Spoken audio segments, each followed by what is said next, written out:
Narito na nga ang ating showbiz chika for today's video na kung saan ang hinihintay ng karamihan ang sagot ng ating Paulo Abilino sa kumakalat or sa issue na siya nga ba ang dahilan kung bakit naghiwalay itong si Kim Chiu at si Sian Lim. Ayon nga sa balita, naglabas na ng saloobin ang kapamilya star na si Paulo Abilino hinggil sa nangyaring hiwalayan ni na Kim Chiu at Sian Lim. Sa isang panayam sa kapamilya aktor, na usisa siya kung ano ang kanyang masasabi sa naging hiwalayan ng celebrity couple na sina Sian at Kim.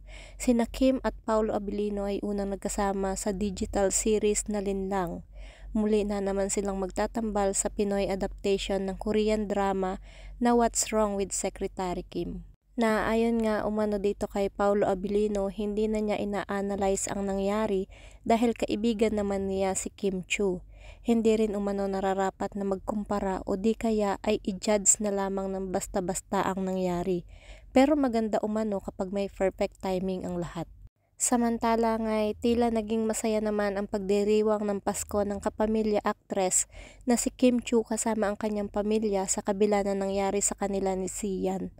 Bagamat makikita pa rin sa mga mata ng aktres ang kanyang lungkot na agad namang naiintindihan sa kanyang mga fans dahil hindi naman umano madali na basta na lamang isawalang bahala at kalimutan ang mga pinagdadaanan nila ni Sian Lim sa loob ng 12 taon nilang pagkakaroon ng relasyon.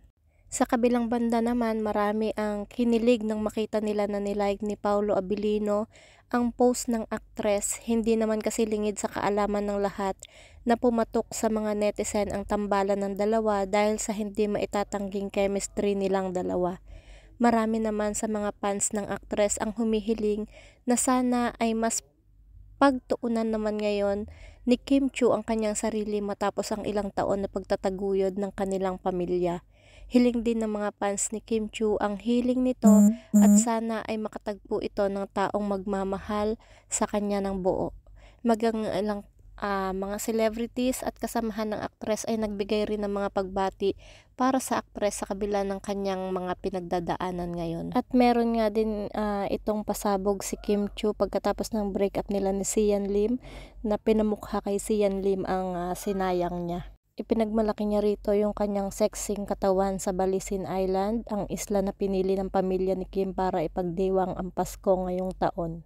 IG story nga ni Kim, ipinakita niya ang kanyang swimsuit habang naglalakad sa dalampasigan at agad itong umani ng komento mula sa mga netizen. So that's it guys, our hot chika topic for today's video. So ayan na nga guys, no, sinagot na ni Paulo Abilino ang mga kanilang mga fans at ang mga basher. Kung di ka pa nakasubscribe sa aking YouTube channel, just hit the notification bell and share and like para updated tayo sa mga upcoming pang marites natin dyan. Salamat guys!